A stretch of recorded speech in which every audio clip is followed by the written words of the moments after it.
ఎప్పుడూ హాట్గానే ఉంటాయి. గతంలో నోరు అదుపులో పెట్టుకుని నేతలు బెంబేలెత్తిపోతున్నారా? YCP party వణుకుతుందా? కొంతమంది వైసీపీ నేతలకు నిద్ర పట్టడం లేదా? అరెస్టుల పరంపర కొనసాగుతుందా అంటే అవుననే సమాధానం వినబడుతుంది. ఇప్పటికే పోసాని కృష్ణమురళి, నందిగామ సురేష్, వల్లభనేని వంటి నేతలు జైలుకి వెళ్లారు. ఇప్పుడు తాజాగా మైనింగ్ వ్యవహారంలో కాకాని గోవర్ధన్ రెడ్డిని పోలీసులు అదుపులోకి తీసుకున్నారు. మాజీ మంత్రి కొడాలి నానికి దేశం విడిచిపోకుండా లుకౌట్ నోటీసులు జారీ చేశారు. ఇక రోజా, విడుదల రజనీ వంటి మరికొందరు హైపర్ యాక్టివ్ నేతలు క్యూలో ఉన్నట్లుగా సమాచారం. ఈ అరెస్టులను కక్ష సాధింపు చర్యగా వైసీపీ అభివర్ణిస్తుంటే చట్టం తన పని తాను చేసుకుపోతుందని, ప్రస్తుత కూటమి ప్రభుత్వానికి కక్ష సాధింపు చేయాల్సిన అవసరం లేదని, అదే ఉంటే ఈ పార్టీకి సదరు నేతలు జైల్లో ఉండేవారని కూటమి ప్రభుత్వం చెప్తుంది. అసలు ఇందులో వాస్తవం ఏంటి?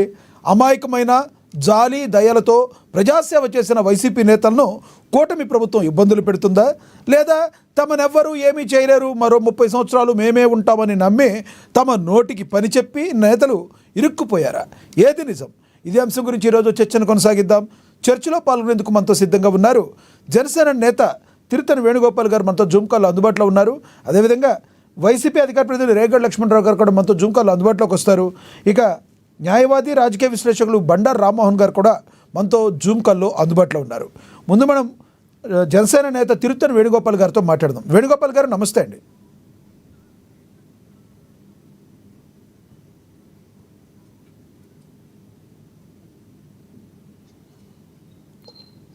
వేణుగోపాల్ గారు, ఎస్ వినబడుతుందా? వేణుగోపాల్ గారు, ఎస్ వినబడుతుంది. వినబడుతుంది. వేణుగోపాల్ గారు, కాకాని గోవర్ధన్ రెడ్డి గారి అరెస్టు జరిగింది, ఆయన్ని అదుపులోకి తీసుకున్నారు. మరో కొంతమంది వైసీపీ నేతలు క్యూలో ఉన్నట్లుగా మరి రకరకాల వార్తలు వస్తున్నాయి. దానిలో వాస్తవం ఉందంటారా? అసలు కూటమి ప్రభుత్వం కక్ష సాధింపు చర్యల్లో ఇది భాగమని మాజీ ఎంపీ హర్షవర్ధన్ కుమార్ లాంటి వాళ్ళు కూడా మాట్లాడుతున్న మాట, ఇందులో వాస్తవం ఎంత? సార్, ముందుగా మీకు అదేవిధంగా ప్యానెల్లో పాల్గొంటున్న వివిధ రాజకీయ పార్టీ నాయకులకి, విశ్లేషకులకి, అదేవిధంగా అమ్మా టీవీ ప్రేక్షకులందరికీ నా నమస్కారం. సార్, గత ప్రభుత్వంలో ఏదైతే సెకండ్ గ్రేడ్ నాయకులు ఉన్నారో, జగన్మోహన్ రెడ్డి గారి తర్వాత ప్రతి ఒక్కరు అవినీతిలో అన్నా ఉంటారు, లేదా అన్పార్లమెంటరీ వర్డ్స్ వాడే దాంట్లోన్నా ముందుంటారు. కొంతమంది రెండిట్లోనూ ఉంటారు, అవినీతిలోనూ ఉంటారు, అన్పార్లమెంటరీ వాడే దాంట్లోనూ ఉంటారు.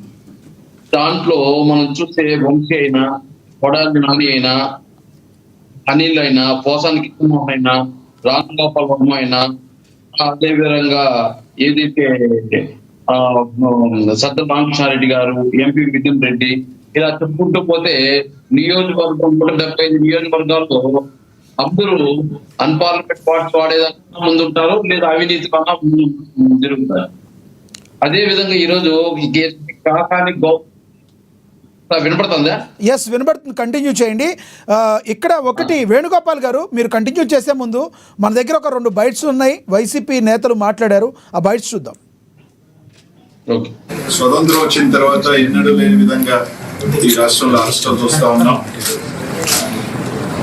మాజీ మంత్రులు కానీ, శాసనసభ్యులు కానీ, కార్యకర్తలను కానీ, చిన్న వాళ్ళని కానీ ఏ విధంగా హింసిస్తా ఉన్నారు, ఏ విధంగా కూడా అరెస్టులు చేస్తా ఉన్నారు. ఈ రాష్ట్రంలో పరంపర అంతా కూడా చూస్తా ఉన్నాం. ఈ రాష్ట్ర ప్రజలు అందరూ కూడా చూస్తా ఉన్నారు. ఎందుకంటే అభివృద్ధి లేకుండా, సంక్షేమం అనేది లేకుండా, కేవలం దాన్ని కప్పుపుచ్చేదానికి, దాన్ని సైడ్ లైన్ చేసేదానికి ఈ రాష్ట్రంలో ఏమేమి జరుగుతున్నాయో అందరూ కూడా చూస్తా ఉన్నారు.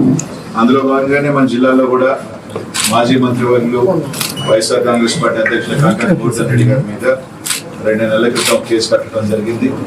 అందులో భాగంగానే ఏ రోజు కూడా మన ప్రాంతానికి వెళ్ళిన వ్యక్తి, అక్కడ ఎప్పుడు కూడా లేని వ్యక్తి ఒక అక్రమ కేసు పెట్టడం, దానికి సంబంధించి దాంట్లో మళ్ళీ అనేక కోణాలలో SC/ST కేసులు పెట్టడం, అన్ని కూడా కేసులు కూడా చూసాం.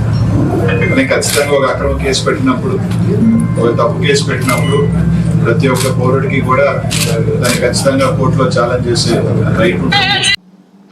ఇన్నోసెంట్గా ఉన్నటువంటి వ్యక్తుల్ని మీరు ముద్దాయిలుగా చూపిస్తే ఆ పాపం ఊరికి నేను పోతుందా నేను అడుగుతా ఉన్నా. ఏదో చిన్న కేసులు పెట్టారంటే అది వేరే విషయం. మర్డర్ కేసులో ఒక మనిషిని నిండుగా ప్రాణాలు తీసినటువంటి కేసులో సంబంధం లేనటువంటి పిన్నెల రామకృష్ణారెడ్డి గారిని, వారి బంధువుని, వారి తమ్ముడిని, మీ కోపం ఉంటే వేరేగా చూసుకోండి, రేపు ఓడగొట్టండి మరొకసారి దమ్ముంటే. ఈ రకంగా మీరు మర్డర్ కేసులో డెడ్ బాడీ దొరకంగానే ఆ ముద్దాయిలతో పాటు వీరిని కూడా పెట్టేటటువంటి కార్యక్రమం మీరు చేస్తున్నారంటే ఇది చాలా దుర్మార్గం. ప్రజాస్వామ్యంలో ఇది సరైనటువంటి విధానం కాదు. అసలు లా అండ్ ఆర్డర్ ఉందా లేదా? ఇక పోలీసులు న్యాయం చేస్తారా చెయ్యరా? ఇక న్యాయస్థానాలకు వెళ్ళి న్యాయం చెందవలసిందేనా? పోలీసులు కేసులు రిజిస్టర్ చెయ్యరా? వైఎస్ఆర్ కాంగ్రెస్ పార్టీ వారికి ఏదైనా జరిగితే తీసుకెళ్లి కేసు ఇస్తే దాన్ని రిజిస్టర్ చేసే ప్రశ్నే లేదు. నేను మొన్న 5వ తారీఖున 2 కేసులు ఇచ్చా, ఇంతవరకు రిజిస్టర్ చేయలే. సరే దాని సంగతి తర్వాత చెప్తా. ఆ రిజిస్టర్ చేయకపోతే ఏం చేయాలో నాకు తెలుసు. ఒక రోజు వెళ్తాం, నిరసన తెలియజేస్తాం న్యాయవాదులు అందరం. ఆ తర్వాత మళ్ళీ హైకోర్టుకు వెళ్ళి రిట్ ఆఫ్ మాండమస్ వేస్తాం అనుకోండి. పోలీసులు నిర్వీర్యమైపోతున్నారు. పోలీసులు తెలుగుదేశానికి జేబు సంస్థగా తయారవుతుంది. దీనివల్ల అరాచకం వస్తుంది, తిరుగుబాటు వస్తుంది. ప్రజలు కూడా ఇంక పోలీసులు మనం రక్షించలే, మనమే రక్షించుకోవాలనేటువంటి భావన వచ్చినప్పుడు ఫ్యాక్షన్స్ పెరుగుతాయి, తగాదాలు పెరుగుతాయి, హత్యలు పెరుగుతాయి. విన్నారా కదా సార్ ఇద్దరు మాట్లాడిన నేతలు, మీరు ఎలా రియాక్ట్ అవుతారు? అనిల్ గారు అండ్ అంబటి రాంబాబు గారు. లక్ష్మీనాథ్ గారు, ఇది చూస్తే దెయ్యాలు వేదాలు వల్లిస్తున్నట్టు ఏదైతే కక్షపూరితమైన చర్యలు చేస్తూ ఇది తనపాలు ఎవరైనా సరే అధికారంలో ఉంటే ప్రతిపక్షాలు కానీ ఏదన్నా ప్రశ్నిస్తే వాళ్ళని వేధించడం, వాళ్ళ అన్పార్లమెంట్ వాడడం, వాళ్ళపైన కేసులు పెట్టడం లాంటి కార్యక్రమాలు గతంలో చేసింది. కాబట్టే ఈ రోజు అవినీతి కేసులు ఊరికి రాదు. ఈ రోజు నెల్లూరు జిల్లాలో కాకాని గోవర్ధన్ రెడ్డి గారిని నెల్లూరు జిల్లాలో ఏదైతే పొదకూరు ఠాణాలో ఏదైతే కేసు నమోదైందో దానికి అనుగుణంగానే అక్కడ ఈ దాంట్లో ఫస్ట్ శ్యాంప్రసాద్ రెడ్డి ఉన్నాడు, అదే వాకాటి సత్యవారెడ్డి ఉన్నాడు, వాకాటి శ్రీనివాస్ ఉన్నాడు, కాకాని గోవర్ధన్ రెడ్డి ఉన్నారు, ఇంకొక 6 మంది ఉన్నారు. దాంట్లో ఏదైతే తవ్వకాలు జరగడం, మైట్లో అక్రమ రవాణా, అదేవిధంగా పేలుడు పదార్థం వాడడం, అదేవిధంగా గిరిజనులు బెదిరించడం, అదేవిధంగా నోటీసులు ఇస్తే హైకోర్టుకి సుప్రీంకోర్టులకు పోయి పిటిషన్ తెచ్చుకుంటే ఆ బెయిల్ పిటిషన్ కొట్టేయడం, ఆ తర్వాత 55 రోజులు అండర్ గ్రౌండ్ లో ఉండడం, మారువేషంలో తిరగడం. ఇప్పుడు అరెస్ట్ ఏంటంటే ఈ అరెస్ట్ అనుకున్నప్పుడు హైకోర్టు సుప్రీంకోర్టు పిటిషన్ అయినప్పుడు అలో అవ్వాలి కదా, ఎందుకు బెయిల్ పిటిషన్ కొట్టేసింది? ఇదంతా చెప్పుకోవడానికి బాగానే ఉంటది లక్ష్మణ్ గారు. కానీ గ్రౌండ్ లెవెల్ లో చూస్తే ఖచ్చితంగా ఏదైతే గత 5 సంవత్సరాలు వైఎస్ఆర్సీపీ పరిపాలన చూసామో 11 సీట్లు ఎందుకు వచ్చింది? వీళ్ళు న్యాయబద్ధంగా ధర్మబద్ధంగా పరిపాలించుంటే వైఎస్ఆర్సీపీకి 151 సీట్ల నుంచి 11 సీట్లకి ఎందుకు రాష్ట్ర ప్రజలు దించేయడం జరిగిందో దాన్ని చూసినా ఇంకా వీళ్ళు తెలుసుకోకుండా ఇంకా కూడా అక్రమ అరెస్టులు, ఇంకా మేమేం మాట్లాడలేదు, మా టైంలో వంశీ గారు బూతులు మాట్లాడినాడు, వంశీ వాళ్ళు ఏం మాట్లాడినా కూడా ఇంత పోలీసులు నిర్వీర్యం అయిపోయారు. పోలీసు వ్యవస్థ పనిచేస్తుందా, మా కేసులు తీసుకోవట్లేదు, చాలా సీరియస్ ఎలిగేషన్స్ చేశారు అంబటి రాంబాబు గారు. అదే లక్ష్మణ్ గారు, అంబటి బాబు గారు కానీ అదే విధంగా ఏది ఆడియన్స్ కానీ మాట్లాడడం అది హాస్యాస్పదంగా ఉంది. వీళ్ళు చేసిన కార్యక్రమాలు అప్పట్లో ఏమి నోరు తిరిగితే ప్రతిపక్షాలు వాళ్ళని అనగదొక్కడం, వాళ్ళ పేరు కేసులు పెట్టడం, జైల్లో పెట్టడం, వాళ్ళు ఏ విధంగా ఇబ్బంది పెట్టారు. మీ అవినీతిని ఏమన్నా మాట్లాడుతుంటారు, మీరు అన్పార్లమెంట్ మార్చే వాళ్ళ ఫ్యామిలీని వాళ్ళ పిల్లల్ని ఇంట్లో తీసుకొచ్చి బయటికి పెట్టేశారు. ఈ రోజు ఎవరు నీతులు మాట్లాడుతున్నారు. అదే చెప్పడం, నేను దెయ్యాలు వేదాలు చెప్తే కానీ ఏదైనా కానీ వీళ్ళు నిజాయితీగా నడుచుకుంటే ఎందుకు 51 సీట్ల నుంచి 11 సీట్లు ఇచ్చిన రాష్ట్ర ప్రజలు వీళ్ళైతే సరే ఈ రోజు ఎన్డీఏ కోర్టుని కేసులు పెట్టాలి, ఇంకోటి పెడితే రాష్ట్ర ప్రజలు ఎందుకు సీట్లు ఇచ్చారు? దానికి సమాధానం చెప్పండి. ఎస్, ఇప్పుడు రాష్ట్ర ప్రజలు ఒకప్పుడు 151 సీట్లు ఇచ్చారు అదే రాష్ట్ర ప్రజలు. ఒకవేళ వాళ్ళు తప్పు చేశారని నమ్మి మీకు ఇచ్చారు, మీరు తప్పు చేశారని నమ్మితే మీకు ఇస్తారు కదా రేపొద్దున. కాబట్టి ఎవరైనా కూడా ప్రజల శ్రేయస్సు కోసమే చేయాలి కదా. 104% ఇస్తాడు. అందుకే ఈ మధ్య జగన్మోహన్ రెడ్డి గారి సతీమణిని కూడా తెలుగుదేశం పార్టీకి సంబంధించిన వ్యక్తి అన్పార్లమెంటరీ పార్టీ వాడితే అతన్ని జైలుకి పంపించారు. అదే విధంగా ఏదైతే ఈ లిక్కర్ కేసులో ఉందో క్యాబినెట్ లో కూర్చొని లిక్కర్ కేసులో ఎవరు గాని స్పందించకూడదు, చట్టం తన పని తను చేసుకుంటా పోతుందే గాని ఎవరు గాని పార్టీలో ఉండే వాళ్ళు విమర్శించకూడదు. ఏ కేసులో ఉండేది, కోర్టులో ఉండేది, ఏది జరిగిన ప్రతి సంస్థలకి అడ్డంగా మాట్లాడకూడదని చెప్పి కేబినెట్ లోనే చంద్రబాబు నాయుడు స్పష్టంగా చెప్పడం జరిగింది. ఇంకా దీనికి నుంచి పారదర్శకంగా ఏమి ఉండదు కదా. రైట్ వేణుగోపాల్ గారు, మళ్ళీ మాట్లాడతాం మీతో. మనం వైసీపీ అధికార ప్రతినిధి రేగడి లక్ష్మణరావు గారితో మాట్లాడదాం. లక్ష్మణరావు గారు నమస్తే అండి. నమస్తే అండి. నమస్తే లక్ష్మణరావు గారు, టాపిక్లోకి వెళ్ళబోయే ముందు కొంతమంది ప్రజలు మాట్లాడుకున్న మాట, కొంతమంది మాట్లాడుతున్నారు బయట, వాళ్ళు వేరే కార్యకర్తలు కావచ్చు, ఎవరైనా కావచ్చు, అసలు అనిల్ కుమార్ గారి బాడీ లాంగ్వేజ్ ఇంత డౌన్లో మాట్లాడటం ఎప్పుడూ లేదు. ప్రెస్ ముందుకు వచ్చినా ఆయన యొక్క భావోద్వేగం విపరీతంగా ఉండేది. ఏంటి అనిల్ కుమార్ గారిలో ఈ చేంజ్ అని అడుగుతున్నారు. లక్ష్మణనాథ్ గారు, మీకు ప్యానల్ ఉన్న పెద్దలకి, అమ్మాను శిక్షలకి, యాజమాన్యానికి హృదయపూర్వక నమస్కారం. నమస్తే అండి. ఇప్పుడు ఎల్లకాలం అందరూ కూడా ఒకే విధంగా, ఒకే రకంగా మాట్లాడాలి, ఒక విధంగా ఉండాలి, ఒకే బాడీ లాంగ్వేజ్ చూపించాలి, ఒకే మేనరిజం చూపించాలి, రూల్ ఏం లేదు. అలాగని ఆరోగ్యంగా ఉండాలి, ఆరోగ్యంతో తన యొక్క మేనరిజం చూపించాలని విధానం కూడా కాదు. ఎగ్జాంపుల్ ఏంటంటే, ఆయన వరకు కాదు, నాకు నేను ఇప్పుడు చెప్పాలి. మీకు డిబేట్ ఉందని మీరు చెప్పారు. కరెక్ట్గా 3 గంటల 35 నాకు షుగర్, బీపీ 2 డౌన్ అయిపోయింది. ఇప్పుడు అదే పరిస్థితిలో 1 గంట సేపు నేను మనిషి కాలేకపోయింది. ఏంటి పరిస్థితి అనే దీంట్లో కొంచెం ఆ షుగర్, బీపీ కంట్రోల్లో తెచ్చుకున్న తర్వాత 1 గంట రెస్ట్ తీసుకున్న తర్వాత మళ్ళీ మీ టీవీ డిబేట్లో మాట్లాడడానికి కూర్చొని ఉన్నా. థ్యాంక్ యూ అండి. ముందు మీరు హెల్త్ సరిగ్గా చూసుకోవాలి.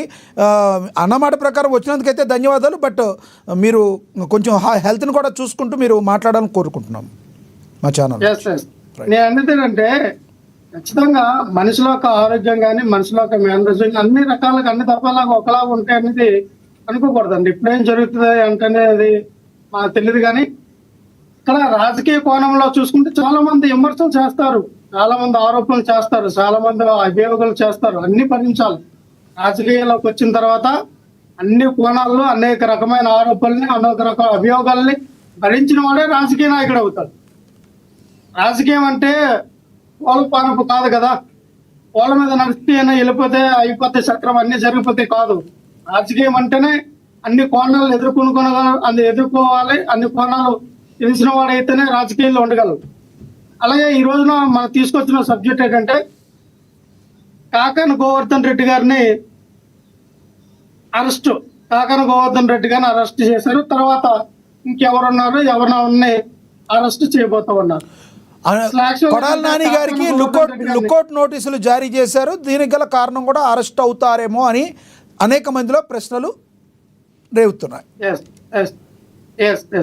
ఖచ్చితంగా కొడాలి నాని గారికి లుకౌట్ నోటీసులు జారీ చేయడం అనేది వాస్తవం.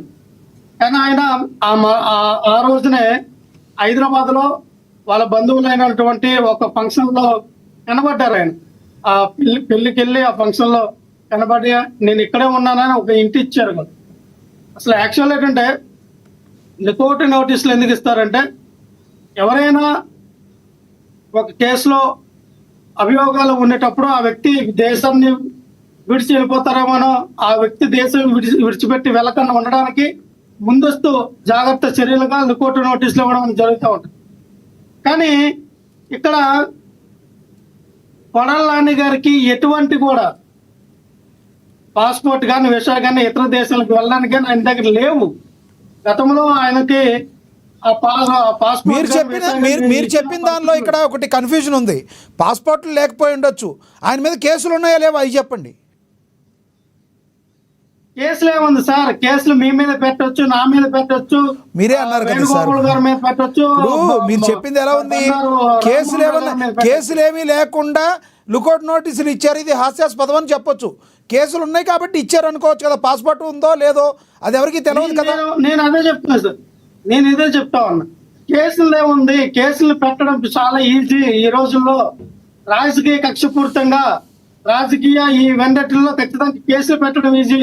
కేసులు పెడతారు, అలాగే లుకౌట్ నోటీసులు జారీ చేస్తారు, ఇబ్బంది పెట్టే పరిస్థితులు ఏర్పాటు చేస్తారు. మేమన్నది ఏంటంటే, కాకాని గోవర్ధన్ రెడ్డి గారిని ఏదైతే మరి అక్కడ పదలకూరు మండలంలో రుస్తుం అనే గ్రామంలో జరిగినటువంటి మైనింగ్, అక్రమ మైనింగ్ జరుగుతూ ఉంది. ఆ అక్రమ మైనింగ్లు అక్కడ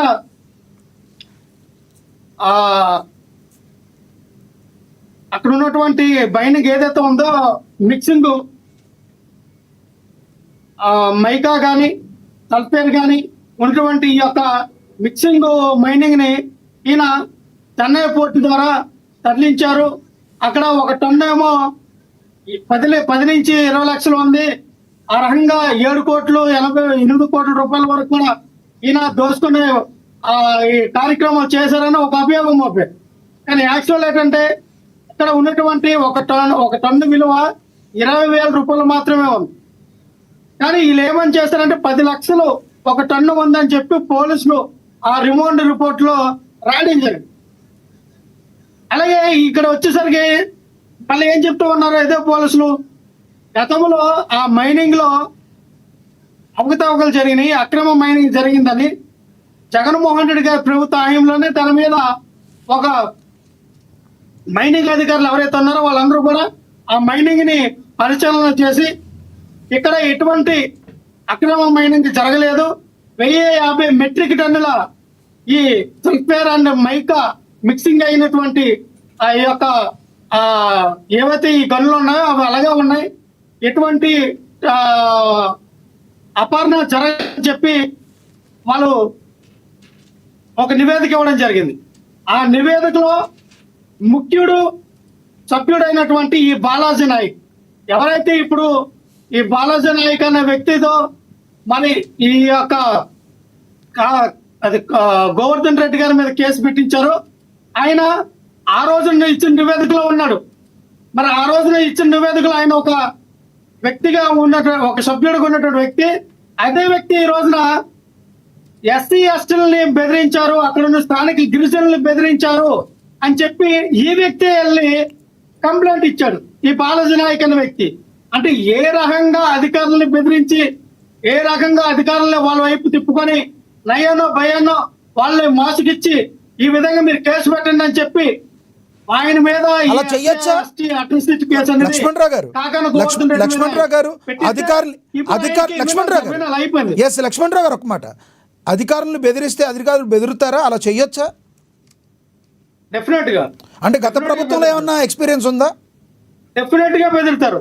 ఒక గవర్నమెంట్ సాక్షాత్ గవర్నమెంట్ ఒక సీఎం స్థాయి వ్యక్తులు, ఒక హోమ్ మినిస్టర్ స్థాయి వ్యక్తులు, గత ప్రభుత్వంలో అలాంటి ఏమైనా జరిగినాయా? గత ప్రభుత్వంలో అలాంటి ఏమైనా జరిగినాయా? గత ప్రభుత్వంలో అలాంటి ఏమైనా జరిగినాయా? జరిగినాయో లేవో నాకు తెలియదు కానీ, గతంలో జరిగినాయో లేవో నాకు తెలియదు కానీ ఇప్పుడైతే ఖచ్చితంగా జరుగుతున్నాయి. మీ టీవీ ఛానల్ వాళ్ళే భయపడతా ఉన్నారు, మీ టీవీ ఛానల్ వాళ్ళే భయపడతా ఉన్నారు. చాలా టీవీ ఛానల్ వాళ్ళు ఇప్పుడు కూటమి ప్రభుత్వానికి అనుకూలంగా పనిచేస్తూ ఉన్నారు. కూటమి ప్రభుత్వానికి అనుకూలంగా టీవీ డిబేట్లు పెట్టకపోయినా, కూటమి డిబేట్ కి అనుకూలంగా న్యూస్ రాయకపోయినా, వాళ్ళకి రావాల్సిన రైతులు కానీ, వాళ్ళకి ఇవ్వాల్సినటువంటి పేపర్ ఆ అడ్వర్టైజ్మెంట్లు కానీ, లేదా టీవీలకు ఇవ్వాల్సినటువంటి అడ్వర్టైజ్మెంట్లు కానీ కట్ చేస్తూ ఉన్నారు. వాళ్ళని కేబుల్ కట్ చేస్తూ ఉన్నారు. ఆ విలేజ్లో కానీ, గ్రామాల్లో కానీ, లేదంటే ఆ జిల్లాలో కానీ, ఆ మండలంలో కానీ ఆ టీవీ ఛానల్ రాకుండా వీళ్ళు కేబుల్ కట్ చేస్తూ ఉన్నారు. రైట్. మీకైతే ఒకటి తెలవాలి, మీకైతే ఒకటి తెలవాలి. ఎవరేమో తెలియదు కానీ అమ్మా న్యూస్, ఏఎన్ఎన్ న్యూస్కు మాత్రం అలాంటి భయాలు ఏమీ లేవు. ఎవరు ఏది ఉన్నా కూడా నిష్పక్షపాతంగా మాట్లాడతాం. దానికి కారణమే మేము అందరి వాయిస్లు కూడా తీసుకుంటాం. మేము ఎవరికి కూడా భయపడేది లేదు. మళ్ళీ వస్తాం మీ దగ్గరికి. మళ్ళీ వస్తాం. లక్ష్మీనాథ్ గారు చెప్పండి. ఈ విషయంలో అమ్మా న్యూస్ అనేది మీరు అన్నట్టుగా 100% ఎవరికి భయపడేది కాదు, ఎవరికి అనుకూలంగా పనిచేసింది కాదు. ఎందుకంటే నేను చాలా వందల డిబేట్లు అమ్మా న్యూస్ లో ఇవ్వడం జరిగింది. ఖచ్చితంగా మీరు అర్హంగానే ఉంటారు, న్యూట్రల్ గానే వెళ్తా, అందులో ఎటువంటి డౌట్ లేదు. నేను అటు చెప్తా ఉన్నా లక్ష్మీనాథ్ గారు, ఇక్కడ ఏదైతే ఈ మైనింగ్ లో A1 గా A2 గా ఉన్న వ్యక్తులకి బెయిల్ ఇచ్చారండి. A1 A2 అన్న వ్యక్తులకి బెయిల్ ఇచ్చారు. మళ్ళీ కాకాని గోవర్ధన్ రెడ్డితో సహా ఇంకో ఇద్దరిని అరెస్ట్ చేస్తే కాకాని గోవర్ధన్ రెడ్డి గారికి ఎక్కడ బెయిల్ వస్తుందని ఒక నప్పంతో ఎస్సీ ఎస్టీ కేసు వేయించారు బెయిల్ రాకన్నా. కేసు ఏమో మైనింగ్ సంబంధించింది, వీళ్ళేమో వీళ్ళకి నచ్చిన కేసులు బనాయించి ఎస్టీ అటోసిస్టుల కేసులు బనాయించి బెయిల్ రాకుండా అడ్డుకున్న ప్రయత్నం. మరి A1కి A2కి ఎలాగొచ్చింది బెయిల్? ఎందుకని A4కి బెయిల్ ఎందుకు ఎవరు? అందులో A4 కదా కాకన గోవర్ధన్ రెడ్డి గారు. A1 A2కి బెయిల్ వచ్చినప్పుడు గోవర్ధన్ రెడ్డి గారికి ఎందుకు బెయిల్ రాకుండా అడ్డుకుంటూ ఉన్నారు? మేము ఒకటే చెప్తా ఉన్నాం, క్రిస్టల్ క్లియర్ గా ఇక్కడ కాకాన గోవర్ధన్ రెడ్డి గారు ఏదైతే కూటమి ప్రభుత్వం చేస్తున్నటువంటి అన్యాయాల అక్రమాలని ఆయన ప్రతిరోజు అడుగుతా ఉన్నాడు, ప్రెస్ మీట్లు పెట్టి ప్రతిరోజు ప్రశ్నిస్తూ ఉన్నాడు. అది వీళ్ళు మనసులో పెట్టుకొని కావాలని రాజకీయ వెండెట్టుతో, కావాలని రాజకీయ కక్షతో ఆయన మీద పెట్టినటువంటి ఈ యొక్క ఏవైతే ఈ యొక్క చర్యలు ఉన్నాయో, ఈ కేసులు ఉన్నాయో మీరు తీవ్రంగా ఖండిస్తూ ఉన్నాం. ఎంతమందిని మీరు అరెస్ట్ చేస్తూ ఉంటారు, ఎంతమందిని జైలు పెడుతూ ఉంటారు, ఎంతమందిని జైలు పెట్టి భయాందోళనకు గురి చేయాలని చూస్తారు. ఈ రోజులో మీరు మళ్ళీ అన్నారు, కొడాల నాని అంటారు, అనిల్ కుమార్ యాదవ్ అంటారు, అంబటి రాంబాబు గారు అంటారు, పేరు నాని గారు అంటారు. మీరు ఎంతమందిని జైల్లో పెట్టినా వైఎస్ఆర్ పార్టీ నాయకులు కానీ, కార్యకర్తలు కానీ, సోషల్ మీడియాలో పనిచేస్తున్నటువంటి యాక్టివిస్టులు కానీ ఎవరు కూడా భయపడేది లేదు, తలంచేది లేదు. అవసరమైతే ఇంకో రకంగా ఎదురెళ్ళి పోరాడతామే తప్ప, న్యాయస్థానం ఎదురు వెళ్ళి పోరాడతామే తప్ప ఎవరికి తలంచే పరిస్థితి లేదు అని. ఇంకో రకంగా అంటే ఏ రకంగా? ఇంకో అబ్జెక్షన్ ఇంకో రకంగా అంటే ఏ రకంగా? ఇంకో రకంగా అంటే న్యాయబద్ధంగా. Okay, right. న్యాయబద్ధంగా న్యాయస్థానాలు ఉన్నాయి. న్యాయస్థానాల్లో మేము తెలుసుకుంటాం, కోర్టులు ఉన్నాయి. అనుకూలంగా న్యాయస్థానాలు మేము నమ్ముతూ ఉన్నాం, జడ్జిలు నమ్ముతూ ఉన్నాం. ఖచ్చితంగా మా వాయిస్ ని, మా యొక్క ఉన్నటువంటి గలాన్ని, మాకున్నటువంటి డాక్యుమెంట్లన్నీ కూడా సబ్మిట్ చేస్తాం న్యాయస్థానంలో. జడ్జి ముందు మేము ప్రశ్నిస్తాం. జడ్జిల మీద ఈ యొక్క ఉన్నటువంటి ఈ ఫాబ్రికేట్ కేసులని తొలగించమని అడుగుతూ ఉంటాం. రైట్ అండి. మళ్ళీ వస్తాం మీ దగ్గరికి. మనము బండారు రామ్మోహన్ గారితో మాట్లాడదాం, న్యాయవాది, రాజకీయ విశ్లేషకులు. రామ్మోహన్ గారు నమస్తే. లక్ష్మణ గారు నమస్తే, చెప్పండి. రామ్మోహన్ గారు, గత వైసీపీ పాలనలో ఎవరైతే కొంతమంది నేతల మీద కేసులు నమోదైనాయో వాళ్ళు ఇప్పుడు జైలుకి వెళ్లాల్సిన పరిస్థితి వస్తుంది. దీన్ని కక్ష సాధింపు చర్యలుగా వైసీపీ అభివర్ణిస్తుంటే, చేయాలి అనుకుంటే అందరినీ చేయగలం, కానీ అట్లా కాదు, మేము ఎప్పుడు కూడా కక్ష సాధింపు చేయలేదు, ఎవరు పాపం చేశారో వాళ్ళ వరకు మాత్రమే మేము తీసుకెళ్లేది ఉంది, కానీ ముందుకు తీసుకెళ్లేది ఉంది, కానీ దీనిలో గవర్నమెంట్ పాత్ర ఏమీ లేదు, చట్టం తన పని తాను చేసుకుపోతుందని కూటమి ప్రభుత్వం చెప్తుంది. అసలు ఏం జరుగుతుందంటారు ఏపీలో? లక్ష్మణ గారు, మీకు అట్లాగే రేగ లక్ష్మణరావు గారికి, వేణుగోపాల్ గారికి, అమ్మానిస్ ప్రేక్షకులు నమస్కారం. నమస్తే అండి. ఆంధ్రప్రదేశ్లో విచిత్రంగా ఏంటంటే 5 ఏళ్ళకి ఒకసారి ప్రభుత్వం మారింది. 2014 నుంచి కూటమి ప్రభుత్వం, 19లోనేమో వైసీపీ, తర్వాత ఇప్పుడు మళ్ళీ 24 మళ్ళీ కూటమి ప్రభుత్వం వచ్చింది. నేనేమంటున్నా అంటే దొంగ పోలీసు ఆట ఆడుతున్నారు అప్పటి నుంచి ఈ 2 ప్రభుత్వం అన్నప్పుడు. అంటే పోలీసులు స్వతంత్రంగా లేకుండా నిష్పక్షపాతంగా వ్యవహరించే పరిస్థితి లేదు. ఎవరు అధికారులు ఉన్నప్పుడు మిగతా వాళ్ళ ఇద్దరు నిజమే చెప్పారు కదా, అప్పుడు అది జరిగింది, ఇప్పుడు జరుగుతుంది. అంటే కక్ష సాధింపు చర్యలు ఉన్నాయి, సమస్య లేదు. కొంచెం ఎక్కువ తక్కువ అప్పుడైనా ఇప్పుడైనా. అందుకని ఏమంటున్నానంటే అధికారులు ఉన్నప్పుడు మనం ఏం చేసినామో అధికారం లేకపోయినప్పుడు అదే మనకు ఎదురవుతుంది కదా, జరుగుతుంది. అదే ఇప్పుడు వైసీపీ వాళ్ళు ఆక్రోశిస్తున్నా అంతకుముందు ఇటువంటి జరగలేదా అని వైసీపీ వారు కూడా, అంటే దానికి బదిలా తీసుకోమన్న ఉద్దేశం కాదు, కరెక్ట్ కూడా కాదు. నేనేమంటానంటే న్యాయ వ్యవస్థ సరిగ్గా పనిచేస్తున్న క్రమంలో చాలాసార్లు వైసీపీ చేసిన పనులకు మొట్టికాయలు వేసింది గతంలో. ఇప్పుడేం మళ్ళీ కోర్టుకు పోతే ఎంత ముందు అంటే మరో రకంగా అంటే లక్ష్మణరావు గారు స్పష్టంగా చెప్పారు, న్యాయ పోరాటం చేస్తామని. కరెక్ట్, ప్రజాస్వామ్యంలో న్యాయ పోరాటం ఉండాలి. కానీ పోలీసులు సక్రమంగా వ్యవహరించకపోవడానికి ప్రధానమైన కారణం ఏమిటి అంటే మనము గొంగట్లో కూర్చొని వెంట్రుకలు ఏరుకుంటున్నాం. శాంతి భద్రతలు పూర్తిగా రాష్ట్ర ప్రభుత్వాన్ని లక్ష్మణ గారు ఎవరు కాదన్నారు. కానీ కేసులు పెట్టే క్రమంలో ప్రభుత్వం ఎవరు ఉంటే అదర్ సైడ్ వాళ్ళ మీద కేసులు చేస్తున్నారు. ఉదాహరణకు ఇప్పుడు కాకాని గోవర్ధన్ రెడ్డి గారికి ఎందుకు బెయిల్ రాలేదంటే ఇక్కడ బెయిల్ ఎక్కడ అప్లికేషన్ పెట్టుకోలే కదా, నిన్ననే పట్టుకున్నారు. ఇవాళ A4 కావచ్చు, ఇవాళ రిమాండ్ చేశారు. రేపో ఎల్లుండి పెట్టుకుంటారు. A1 A2 దొరికినప్పుడు న్యాయవాది చెప్తున్నాను ఖచ్చితంగా బెయిల్ ఇవ్వాలి, కాకపోతే రేపు దొరుకుతుంది. కానీ సమస్య అది కాదు కదా. ఇప్పుడు ఇప్పటిదాకా 2 ప్రభుత్వాలు, ఆ ప్రభుత్వం ఈ ప్రభుత్వం అయినా ల్యాండ్, మైను, లిక్కర్ ఇవి అయితే ప్రధాన ఆదాయ వనరులుగా ఎమ్మెల్యేలు కానీ ఎంపీలు కానీ ఆసరా చేసుకొని రాజకీయాన్ని నడిపిస్తున్నారు. ఇది ఏ పార్టీలకు అతీతంగా ఈ రెండు పార్టీలు చేస్తున్న పని అదే. ఇవాళ ఎమ్మెల్యే రాజ్యం నడుస్తుంది, స్థానిక ప్రభుత్వాలకు విలువ లేదు. ఎమ్మెల్యేలు చెప్పింది రాజ్యము, అప్పుడైనా ఇప్పుడైనా అంటున్నారు. పోలీసులు ఎమ్మెల్యే చెప్తే కేసు పెడతారు, ఎమ్మెల్యే వద్దంటూ ఊరుకుంటారు. అంటే ఇది ఇట్లా సాగితే మధ్యయుగాల రాజకీయాలు నడుస్తున్నాయి కదా అంటున్నాడు. ఆంధ్రప్రదేశ్ అసలు అభివృద్ధి కానీ అసలు సంగతి పక్కన పోయి మధ్యయుగ రాజకీయాలు, మేము అధికారంలో మీ మీద కేసులు పెడతాం, మీరు అధికారంలో ఉన్నప్పుడు మా మీద కేసులు పెడతారు, అంతే కదా, ఆక్రోశిస్తారు ఒకరి మీద. అంటే మొత్తం మీద ప్రజలకు అర్థమైంది ఏంటంటే ఒకరి మీద ఒకరు కేసులు పెట్టుకొని ఇద్దరు కూడా నిజమే చెప్తున్నారు, ఇద్దరు కూడా బాధితులుగా మిగిలిపోతున్నారు. ఒక్కసారన్నా ఒకరు ఆలోచన చేసి ఇట్లా కాదు, ఎదుటి వారి మీద దాడి చేయడం సరైనది కాదు అనే మాట అనుకుంటే బాగుండేది. ఇంతకుముందు వేణుగోపాల్ గారు చెప్పినట్టు నోటికి అద్దు ఆపు లేని మాటలు మాట్లాడిన వాళ్ళు ఇవాళ చాలా తగ్గినట్టు కారణం ఏంటి? అధికారం లేనప్పుడు మన అధికారం ఉన్నప్పుడు విరవీగుతున్నారు కదా, సాగినంత కాలం నా అంత వాళ్ళు లేదంటున్నారు వీళ్ళందరూ.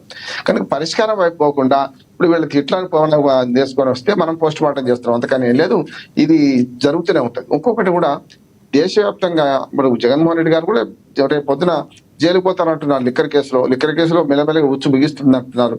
పోవచ్చు కూడా చెప్పలేం. గతంలో మాజీ ముఖ్యమంత్రి అప్పటికి చంద్రబాబు నాయుడు గారు పోలేదా? చిన్న కేసే పెద్ద కేసే కాదు కానీ మొత్తం మీద ఉన్నది. కానీ అందరి మీద, రాజకీయ నేతల మీద కేసుల విశ్లేషణ చేస్తే ఇక్కడ రామ్మోహన్ గారు ఇంకోటి అనుకోవచ్చు, ఇంకోటి కూడా మనం గమనించవచ్చా? గతంలో ఒకప్పుడు ఒక పేపర్ ఏదన్నా రాస్తే అదే న్యూస్, ఒక ఛానల్ ఏదన్నా చెప్తే అదే న్యూస్గా ప్రజలు కూడా మాట్లాడుకునే పరిస్థితి. కానీ ఈరోజు అలా కాదు. న్యాయస్థానాల కంటే ముందే ప్రజలు అన్నీ గమనిస్తున్న ప్రజలు, అన్నీ తెలిసిన ప్రజలు ఆది నుంచి అంతం వరకు, ప్రస్తుతం వరకు ఎవరు ఏం చేశారనేది బేరీజు వేసుకుని, ఎవరు తప్పు చేశారో బేరీజు వేసుకుని తద్వారా రిజల్ట్ ఇస్తారని భావించవచ్చా? ఖచ్చితంగా చూస్తున్నారు. ఇప్పుడు ఇంతకుముందే లక్ష్మణరావు గారు చెప్పారు కదా, ఛానళ్ళు కానీ, నేను ఒక 50 సంవత్సరాల నుంచి జర్నలిస్ట్ గా ఉన్నాను. సరిగ్గా ఈ సంవత్సరానికి 75 నుంచి నేను ఆనాడు ఇట్లా లేకుండా మీరు అన్నట్టు ఒకసారి ప్రింట్ లో వార్త వస్తే చాలా నిజాలు ఉంటుండే. ఇవాళ 4 పేపర్లు చదివితే తప్ప నిజాలు తెలియదు. అదే వార్తకు వ్యాఖ్యకు తేడా లేకుండా పోయి ఇది సరే. అప్పుడు ఛానల్ లేవు, ఇప్పుడు ఛానల్ వచ్చిన తర్వాత కూడా ఇంతకుముందు వారు ఆరోపిస్తున్నాడు మన అమ్మ న్యూస్ కాకపోవచ్చు కానీ చాలా న్యూస్ యాంకర్ రెచ్చగొడుతుంటాడు. ఏది మీరు ఇట్లా మాట్లాడండి ఒక పార్టీకి అనుకూలంగా వ్యతిరేకంగా. అందుకని ఏమంటా అంటే మన మీడియా పోస్ట్ మార్టం జరుగుతుంది, ప్రతిదీ కూడా ఏం జరుగుతుందో చెప్తున్నారు. పోలీసుల కంటే ముందే మనం మీడియా పోస్ట్ మార్టం చేస్తున్నాం. ఎప్పుడు అరెస్ట్ అవుతారు, ఎన్ని గంటలకు అరెస్ట్ అవుతారు కూడా చెప్పగలుగుతున్నాం. అందుకనే పోలీసులు కానీ అధికార పార్టీ కానీ కొన్ని ఛానళ్లకు, కొన్ని పత్రికలకి ఎక్కువ సమాచారం ఇస్తుంది, కొన్నింటికి అసలు సమాచారం లేకుండా చేస్తుంది, రానివ్వడం లేదు. గతంలో పత్రికల పేర్లు కానీ, మీడియా పేర్లు కానీ ప్రెస్ మీట్లలో తీసుకునేవాళ్ళుగా. ఇవాళ ముఖ్యమంత్రి స్థాయి వాళ్ళే ఫలానా ఛానల్ అడిగి మరి గెట్అవుట్ మీద వెళ్ళిపోండి అనే పరిస్థితి చూసాం కదా, గతంలో చూసాం, ఇప్పుడు కూడా చూస్తున్నాం. అందుకనే మనం నిష్పక్షపాతంగా లేకపోతే మన మీద కూడా విమర్శలు వస్తే ఖచ్చితంగా రావని ఏం లేదు కదా. అందుకని ఇవాళ ఇప్పుడు దీన్ని అర్థం చేసుకోవాల్సింది ఏంటంటే అధికారం వచ్చినప్పుడు విర్రవీగితే అధికారం పోయిన తర్వాత మళ్ళీ కేసుల పాలవుతారు అని అందరికీ అర్థమైంది. అధికారం అంటే మార్పిడి అడిగి జరగడం వల్ల ఇప్పుడు జరగాల్సింది ఏంటి అంటే నేను ఏమంటున్నాను, గతంలో కేసులు ఎవరైతే పెట్టినరో ఆ కేసులలో శిక్ష అనుభవించాల్సింది, రేపు పొద్దున జైలు పోతాం గ్యారెంటీ. కానీ కేంద్ర ప్రభుత్వం కూడా కొంత ఆలోచన చేయాల్సింది ఏంటంటే ఇప్పుడు జగన్మోహన్ రెడ్డి గారి మీద ఇది ఒకటే కాదు, చాలా కేసులు ఉన్నాయి కదా, ఈడీ కేసులు ఉన్నాయి కదా. రహస్య స్నేహితుడిగా ఉన్నప్పుడేం కాపాడినరు, ఇప్పుడు మళ్ళీ కూటమితో ఉన్నప్పుడేం ఇట్లా అయింది. అదే కూటమికి వ్యతిరేకంగా ఉన్నప్పుడేం చంద్రబాబు నాయుడు గారు జైలు పోతుంటే మౌనంగా ఊరుకున్నారు, చూసినాం కదా. నిష్పక్షపాతంగా వ్యవహరించాల్సిన పోలీసులు స్వామి కంటే స్వామి భక్తి, రాజు కంటే రాజభక్తి చూపెడితే ఏమైందో చూసినాం. పిఎస్ఆర్ ఆంజనేయులు ఏం చేస్తున్నారు, సంజయ్ కుమార్ ఏం చేస్తున్నారు, సునీల్ కుమార్ ఏం చేశారు చూశాం కదా. గతంలో రాజశేఖర రెడ్డి గారి హయాంలో అధికారులు జైలుకు పోయినరు, ఇప్పుడు కూడా అధికారులు జైలుకు పోతారు. రాజకీయ నాయకులు పోతారు కాదని, కానీ 35 సంవత్సరాలు పరిపాలించాల్సిన, సర్వీస్ పూర్తి చేయాల్సిన ఐపీఎస్ అధికారులే. రామ్మోహన్ గారు ఒక డౌట్, మనం ఇవన్నీ అనుకుంటాం బానే ఉంది. రాజ్యాంగ సవరణ అనేది చాలా అవసరం అంటారు. రాజ్యాంగంలో అనేక ప్రకరణలు ఉంటాయి, ఉంటాయి. సవరణ అనేది లేకపోతే అప్పట్లో ఉన్న రోజుల్లాగానే ఇప్పటి వరకు వెళ్తూ ఉంటే దాన్ని బేస్గా చేసుకుని అనేక మంది రాజకీయ నాయకుల కబంధ హస్తాల్లో అధికారులు పట్టుకుని కొట్టుమిట్టాడుతున్నారు అనుకోవచ్చా? మన రాజ్యాంగ నిర్మాతలు చాలా దూరం ఆలోచించి ఐపీఎస్ ఐఏఎస్ క్యాడర్ని పెట్టడం, అందుకని అఖిల భారత సర్వీసులు పెట్టింది. అందుకే వాళ్ళు వెన్నెముకలకి పనిచేయొద్దని చెప్పలే, ఐఏఎస్లకి మారమని చెప్పలే ఎవరు కూడా. అందుకని ఇప్పటికి వ్యవస్థలు బాగుంది. కానీ మీరు అన్నది ఏంటంటే మంచి ప్రశ్న, మీరు అన్నదానికి చేయాల్సింది ఏంటంటే పోలీసు విధులను 4 రకాలు విభజించాలి. శాంతి భద్రతలను ఒకటి, వాళ్ళ శాంతి భద్రత పూర్తిగా రాష్ట్ర ప్రభుత్వం ఆధ్వర్యంలో ఉండాలి. కానీ కేసుల విచారణ అనేది స్వతంత్ర న్యాయ వ్యవస్థ కావాలి. స్వతంత్రంగా కేసుల విచారణ ఒకసారి లక్ష్మణరావు గారి మీద నా మీద మీ మీద కేసు పెడితే అది విచారించడానికి ప్రత్యేక యంత్రాంగం ఉన్నప్పుడు ఈ మన రాష్ట్ర ప్రభుత్వానికి సమస్య లేకపోతే రాష్ట్ర ప్రభుత్వం ఇన్వాల్వ్మెంట్ లేకపోతే అప్పుడు ఆటోమేటిక్ గా కేసులు సరిగ్గా జరుగుతుంది. అట్లాగే మనకు విఐపీల భద్రత, ట్రాఫిక్ భద్రత, ఈ 4-5 అంశాలు మొత్తం పోలీసులు చుట్టూ తిరుగుతున్నాయి. కనుక న్యాయ విచారణ, నేర విచారణను వేరు చేసింది అనుకోండి, స్వతంత్ర ప్రతిపత్తి కలిగింది అంటే అప్పుడు ఆటోమేటిక్ కేసు రిజిస్టర్ మాత్రమే, ఎఫ్ఐఆర్ చేయడం మాత్రమే వీళ్ళకు ఉంటది. ఆ తర్వాత విచారణ వేరే జరిగితే, నేను చెప్తున్నాను న్యాయవాదిగా, చాలా కేసులు బీగిపోవడానికి, చాలా కేసుల్లో నిందితులకు శిక్ష పడకపోవడానికి ప్రధాన కారణం ఏంటంటే పోలీసు వాడు సగం కేసు చంపేస్తారు, వాడు సరిగ్గా సెక్షన్ పెట్టరు. తర్వాత మాకు పీపీలు ఉంటారు, ఏపీపీలు ఉంటారు, వాళ్ళు మరో సగం కేసులు నాశనం చేస్తారు. ఇక మిగతా పావే మేము గెలిచేదేనా అంటే చాలా మంది వాళ్ళ అక్విటల్ అవుతున్నారు. అంటే నేరస్తులకు శిక్ష పడడం లేదంటే పోలీసు వ్యవస్థలో ఉన్న ఈ లోపమే అంటున్నారు. పోలీసులకు న్యాయ వ్యవస్థ మీద పరిజ్ఞానం ఉండదు, ఏ చట్టం పెట్టాలి, ఏ సెక్షన్ పెట్టాలి అవగాహన ఉండదు. అందుకని నేను ఏమంటున్నా అంటే స్వతంత్ర న్యాయ వ్యవస్థ కావాలి, సత్వర న్యాయం, ముంగిటి న్యాయం కూడా ఉండాలి. న్యాయ వ్యవస్థలో మీరు చాలా మంచి ప్రశ్న విషయం. ఒకటేమో పోలీస్ సంస్కరణలు, 2 న్యాయ సంస్కరణలు. ఈ 2 ఉన్నప్పుడు మాత్రమే ఎవరు పడితే వాళ్ళ అధికారులు రాగానే కేసులు పెట్టడం జరిగింది. కేసుల్లో అరెస్టులు కూడా ఉన్నాయంటున్నాను. చిన్న కేసుల్లో కూడా డెకాయిటీని వెంటబడి ఎక్కడ ఉంటే హైదరాబాద్ బెంగళూరులో ఉంటే బెంగళూరులో వెంటబడి చేస్తున్నారంటే, గతంలో జత్వాని కేసు చూశాం కదా మనం. ఇప్పుడు కాదంబరి జత్వాని కేసులో ఎక్కడికి పోయిండ్రు, ఎక్కడి నుంచి పట్టుకొచ్చి రెడీ చేసిండ్రు. ఇప్పుడు మొన్నటి వంశీ కేసులో చూసాం.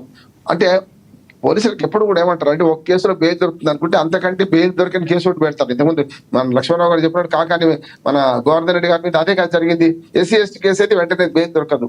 కనుక ఇది కాగానే అది అంతేందుకు చాలా మందికి బెయిల్ దొరికిన వాళ్ళకు కూడా వంశీకి బెయిల్ దొరికిందో కేసులో ఇంకో కేసులో లోపల ఉన్నాడు. ఎందుకుంటాడు అంటే రాకుండా చేయడానికి ప్రయత్నాలు ఉంటాయి. అందుకని పోలీసులు ఇవాళ రాష్ట్ర ప్రభుత్వం చేతిలో ఉన్నంత కాలం, నేర విచారణ రాష్ట్ర ప్రభుత్వం చేతిలో ఉన్నంత కాలం వీళ్ళు ఆటలు ఆడుకుంటారు. అంటే ఇక్కడ పీటీ వారెంట్ ఒక కేసు తర్వాత ఎమ్మటనే యాక్సెప్ట్ చేస్తున్న పీటీ వారెంట్ మీద తీసుకువెళ్తున్నారు.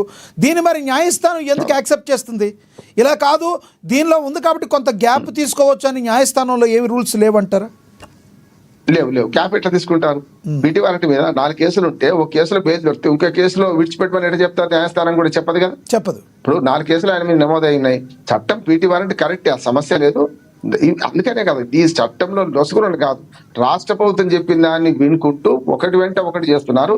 ఇది ఇద్దరికి నష్టమే అంటున్నాను. ఇప్పుడు మీరు మధ్యయుగంలాగా కొట్టుకొని చేస్తే ప్రజలకు మేలు జరిగేది ఏముంది అంటున్నాను. నిజంగానే అక్రమాలు చేయకుండా ఉంటే మంచిదే.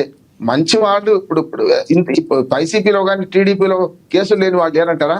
వాళ్ళ మీద కేసులు ఎందుకు పెడతలేరు? ఏం చేసినా కేసులు పెట్టలేకపోతున్నారు ఎందుకు అంటే వాళ్ళు నైతికంగా బాగున్నారు, రాజకీయంగా సమయం 100% వాల్యూడ్ పాయింట్ మీరు చెప్పింది. ఇది 151 మంది మీద లేదు కదా, రాదు కదా. ఎస్ కరెక్ట్, అంతే. ఇప్పుడు నిప్పులేంది పొగరాదు లక్ష్మణ గారు. నేనేమంటున్నాను, చాలా మంది మంచివాడు ఉన్నారు. ఇప్పుడు వాళ్ళు కేసులు ఉంటే చెడ్డవాళ్ళు ఏం కాదు, కేసులు బనాయిస్తున్నారు కూడా. దాన్ని ఏం వత్తి పండు చేసే క్రమం ఉంది కూడా. అది మీకు నష్టం అవుద్ది అన్నట్టు. మీరు అధికారం ఉన్నప్పుడు ఒకసారి ప్రవర్తిస్తే అధికారం లేనప్పుడు అనుభవించాల్సి వస్తుంది కదా అంటున్నాను. అందుకని భూత పురాణాలు బానండి, విమర్శ చేసేటప్పుడు సరైన సమయం పాటించండి, విధానపరంగా విమర్శ చేసుకోండి, తప్పుంటే విమర్శించండి, అప్పుడు ఏం కాదు అంటున్నాను. అంటే ఆ విలువలు పాటించకపోతే, మనం ధర్మాన్ని కాపాడకపోతే ధర్మమే మనం తినేస్తుంది అంటున్నాను. రైట్ మళ్ళీ మాట్లాడతాం. మనం వేణుగోపాల్ గారితో మాట్లాడదాం. వేణుగోపాల్ గారు చెప్పండి, ఇప్పుడు కొడాల నాని గారికి లుక్అవుట్ నోటీసులు జారీ చేయడం ద్వారా తద్వారా కొడాల నాని గారి అరెస్టు కూడా జరుగుతుంది అని వస్తున్న వార్తల్లో వాస్తవం ఉందంటారా? అదేవిధంగా విడుదల రజనీ గారు కావచ్చు, ఆడుదాం ఆంధ్రాలో అనేక అమౌంట్లు తినేశారు అని అభియోగాలు మోపుతున్న మీరు మరి రానున్న రోజుల్లో దాన్ని మరి రోజా గారిని కూడా అరెస్ట్ చేసే అవకాశం ఉంది. ఎవరెవరి అరెస్టులు ఉండే అవకాశం ఉందంటారు? సార్ ఇప్పుడు ఎవరెవరు అరెస్టులు అనేది మనం చెప్పడం కాదు లక్ష్మీనాథ్ గారు. ఈరోజు ఏదైతే గత రాష్ట్ర ప్రభుత్వం వైఎస్ఆర్సీపీ ప్రభుత్వంలో ఎవరైతే అవినీతికి పాల్పడ్డారో ఆయా శాఖల్లో మంత్రులు కానీ లేదా ఎమ్మెల్యేలు కానీ వేణుగోపాల్ గారు ఇక్కడ ఒక ప్రశ్న లేవనెత్తుంది. ఎస్, గత వైసీపీ ప్రభుత్వంలో ఎవరైతే అవినీతికి పాల్పడ్డారో వాళ్ళని అరెస్ట్ చేయొచ్చు. ఎవరైతే వైసీపీ అధికార ప్రభుత్వం ఉన్నప్పుడు వైసీపీ వాళ్ళు ఉన్నారు, వాళ్ళే అరెస్ట్ అవుతున్నారు కదా. వైసీపీ అధికార ప్రభుత్వంలో అధికారంలో ఉన్నప్పుడు టీడీపీలో ఎవరు కూడా పాల్పడలేదా? చట్టానికి దొరకకుండా ఉన్నవాళ్ళు లేరా? అంతకుముందు కేవలం వైసీపీ వాళ్ళు ఎందుకు అరెస్ట్ అవుతున్నారని ప్రశ్న వస్తుంది. అవును సార్, ఇప్పుడు ఏదైతే ఆ రోజు ప్రభుత్వం ఉంది కాబట్టి, అధికారం ఉంది కాబట్టి, పార్టీ అండదండలు ఉన్నాయి కాబట్టి ఖచ్చితంగా వైఎస్ఆర్సీపీలో ఏదైతే అధికారం ఉంటే ఎమ్మెల్యేలు మంత్రులు అవినీతి చేస్తారే కానీ తెలుగుదేశం పార్టీలో ఎమ్మెల్యేలు అవినీతి చేసేదానికి ఉన్నా చేసే అవకాశం ఉండదు. చేసినా కూడా చంద్రబాబు నాయుడు గారు ఖచ్చితంగా అడ్డుకోవడం జరుగుతుంది. మేము చెప్పడం ఏమంటే, ఈరోజు విడుదల రజనీ అయినా, రోజా గారైనా, అయినా ఈ రోజు ఏ విధంగా ఆ రోజు అవినీతి చేసిన అన్పార్లమెంటరీ వాట్స్ వాడినా దానికి ప్రతిఫలంగానే ఈ రోజు వాళ్ళ పైన కేసులు రావడం జరుగుతుంది. అంతేగాని ఎన్డీఏ కూటమి ఏదో టైం పాస్ కోసం వాళ్ళ పైన కేసులు పెట్టేసి వాళ్ళు ఇచ్చేది. అదే మన క్యాబినెట్ లో కూడా చంద్రబాబు నాయుడు గారు ఏం చెప్పారు, ఖచ్చితంగా ఏదైతే కేసులు ఎదుర్కొంటున్నారో వాళ్ళ పైన మీరు విమర్శలు చేయొద్దండి, చట్టం తన పని తాను చేసుకోపోతా ఉంటది. ఖచ్చితంగా ఎవరైతే తప్పు చేస్తుంటే వాళ్ళు శిక్ష అర్హులు అవుతారు. కానీ మీరు ఇన్వాల్వ్ అయ్యి వాళ్ళని ఏదైతే దర్యాప్తు సంస్థలు అడ్డుపడుతూ మీరు ముందే లీకులు ఇచ్చుకుంటూ వాళ్ళు అరెస్ట్ అవుతున్నారు, వీళ్ళు అరెస్ట్ అవుతున్నారు, వీళ్ళ అవినీతి వాళ్ళ అవినీతి అని వాళ్ళు మాట్లాడటము, మళ్ళీ వాళ్ళు మనల్ని మాట్లాడటం, ఇవన్నీ పక్కన పెట్టేసి ఆ ప్రభుత్వం ఏదైతే ప్రజల పైన దృష్టి కేంద్రీకరించండి, చట్టం తన పని తను చేసుకుపోతాంటే ఎవరైతే అవినీతి చేశారో వాళ్ళు శిక్షిస్తుంది. అదే విధంగా కోర్టు న్యాయస్థానంలో నిలబెడతాది. అన్పార్లమెంటరీ వాళ్ళ పైన కేసులు ఉంటాయి, వాళ్ళని న్యాయస్థానం పైన నిలబెడతాది. అక్కడ న్యాయస్థానంలో ఏమైతే శిక్ష చేస్తారో దానికి వాళ్ళు బాధ్యులు అవుతారే కానీ మనం. వేణుగోపాల్ గారు స్ట్రైట్ గా చెప్పండి, స్ట్రైట్ గా చెప్పండి. మీ ప్రభుత్వం ఆల్రెడీ కూటమి ప్రభుత్వం ఏర్పడి సంవత్సరం అయింది, టీడీపీ, జనసేన, బీజేపీ. ఈ సంవత్సరంలో ప్రజా ఉపయోగకరమైన పనులకు సంబంధించి, అభివృద్ధికి సంబంధించి మీరు ఏమేం చేశారు, ఏమేం చేయబోతున్నారు అన్న దానికి కొంతవరకు మీకు క్లారిటీ ఉండే ఉంటుంది. మరి మీరు సాటిస్ఫాక్షన్గా ఉన్నారా, ఏం చేశారన్న దానిలో మీరు ఏవైతే హామీలు ఇచ్చారో ఎంతవరకు నెరవేర్చారు? సార్ ఖచ్చితంగా ఏదైతే ఇచ్చిన హామీలు మన ఆర్థిక పరిస్థితిని బట్టి ఏదైతే ఏజెంట్ వాళ్ళకి పెన్షన్ పెంచడం, 4,000 ఇవ్వడము, అదే విధంగా ఏదైతే గ్యాస్ సిలిండర్లు ఇవ్వడము, అదే విధంగా అన్నా క్యాంటీన్లు పెట్టడం, అదే విధంగా ఏదైతే ఆర్థికంగా ఏదైతే సపోర్ట్ చేస్తుందో అదే విధంగా ఎక్కడ గానీ అక్రమాలకు గురి కాకుండా ఉండే విధంగా ఏదైతే పథకం ఇవ్వాలో వాటంతా ఇవ్వడం జరుగుతుంది. ప్రభుత్వంలో భాగంగా ఉండే టైంలో అప్పుడులో పవన్ కళ్యాణ్ గారు ఎవరైతే నిరుద్యోగులు ఉన్నారో వారి నిరుద్యోగులందరికీ సంబంధించి కొంతమంది డిస్టిక్ ఒక వైజ్గా కొంతమంది నిరుద్యోగులు ఎంతమంది ఉన్నారో చూసి మేమే కొంత అమౌంట్ ఒక 10 లక్షల వరకు వాళ్ళకి ఇచ్చి వాళ్ళకి ప్రోత్సాహాలు ఇచ్చేటట్టు చేస్తామన్నారు. దాన్ని ఇంప్లిమెంట్ చేసే అవకాశం ఏమైనా కనబడుతుందా? ప్రధానంగా అది చెప్పింది పవన్ కళ్యాణ్ గారు అప్పుడులో నిరుద్యోగులకు. పవన్ కళ్యాణ్ గారు ఏదైతే ఈ రోజు ఇప్పుడు కానీ ప్రభుత్వం లేదు, ప్రభుత్వంలో వచ్చింది 24 నిమిషాలు రావడం పవన్ కళ్యాణ్ గారి దృష్టికి ఏది వెళ్ళినా వాటిని పరిష్కరించుకున్నాడు. ప్రజల్లో, రాష్ట్ర ప్రజల్లో కూడా మన్నన పొందుతున్నాడు. అదే విధంగా ఏదైతే ఎన్నికల హామీ ఇచ్చాడో సెలెక్ట్ చేసుకొని ఖచ్చితంగా నిరుద్యోగులకి వాళ్ళకి ఏదైతే ఆర్థికంగా సపోర్ట్ చేస్తూ, అందరికి ఉద్యోగాలు ఇవ్వలేం కాబట్టి కొంతమందికి వ్యాపారాలు పెట్టించడమో, ప్రభుత్వం పరంగా ఏదైనా చేయడమో, అదే హామీ ఇచ్చారు. దాని వైపుకి ఏమైనా అడుగులు పడే అవకాశం ఉందా? అదే అడుగుతున్నాను.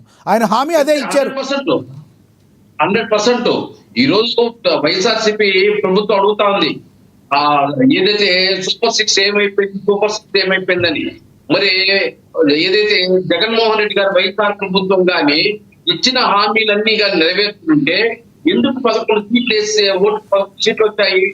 రాష్ట్ర ప్రజలు ఎందుకు? ప్రశ్నకు ప్రశ్న సమాధానం కాదు కదా వేణుగోపాల్ గారు, వికటకవిలాగా మీరు తెలివిగా మాట్లాడుతున్నారు. ప్రశ్నకు ప్రశ్న సమాధానం కాదు. వాళ్ళు చేయలేదని ఇచ్చారనేది అందరికీ తెలుసు. మీరు చేశారా చేయలేదా అది చెప్పండి. ఎన్డీఏ కూటమైనా కూడా ఇచ్చిన హామీలు నెరవేర్చకపోతే ఖచ్చితంగా ఈ రోజు వైఎస్ఆర్సీపీ పార్టీకి ఏ గతి పట్టిందో అదే ఎన్డీఏ కూటమి కూడా పడుతుంది. కరెక్ట్ చెప్పారు. అందుకనే ఈ రోజు ఎన్డీఏ కూటమిలో చంద్రబాబు నాయుడు గారైనా, పవన్ కళ్యాణ్ అయినా, లోకేష్ గారైనా ఏదైతే ప్రజలకు ఇచ్చిన మాటని పూజా తప్పకుండా దాన్ని నెరవేర్చాలని చెప్పేసి అహర్నిశలు ప్రయత్నిస్తున్నారు. కంటిన్యూ చేయండి. అదే లక్ష్మణ్ గారు, ఇప్పుడు ఈ రోజు ఏదో హామీ సూపర్ 6 ఇచ్చేసాం, మేము ఏదో చేతులు ఎత్తేస్తే ఒకటేస్తారంటే మనం చూసాం. వైఎస్ఆర్సీపీ ప్రభుత్వం ఏం చేసిందో, సిపిఎస్ రద్దన్నారు, సిపిఎస్ పునః 1 వీక్ లో దాన్ని క్లారిటీ ఇస్తామన్నారు. దానికి ఏం క్లారిటీ లేదు. అదే విధంగా 2014 2019 హోదా పైన కట్టుబడి ఉంటా ఉన్నారు, హోదా మాటే లేదు. అదే విధంగా తల్లి అమ్మఒడి ఎస్ మీరే గుర్తు చేసిన పాయింట్ ఇది. మీరు నాకు గుర్తు చేసిన పాయింట్ ఇది. నెరవేర్చడానికి ఈ రోజు 151 సీట్ల నుంచి 11 సీట్లకు వచ్చింది. ఎస్ మీ కూటమి ప్రభుత్వం ప్రభుత్వంలో ఆ విధంగానే ప్రవర్తిస్తే ఖచ్చితంగా మాకు కూడా అదే పరిస్థితి ఉంటుందని చెప్తున్నా నేను. ఎస్ కూటమి ప్రభుత్వం మీరు గుర్తు చేశారు. సిపిఎస్ విధానం రద్దు అయితే చేస్తామని మీరైతే చెప్పలేదు, కానీ ఆ దిశగా వాళ్ళకి ఎటువంటి అయితే మేలు జరుగుతుందో వాళ్ళతో చర్చలు జరిపి మేలు జరిగే కార్యక్రమం చేస్తామన్నారు. చర్చలు ఎప్పుడు జరుపుతారు?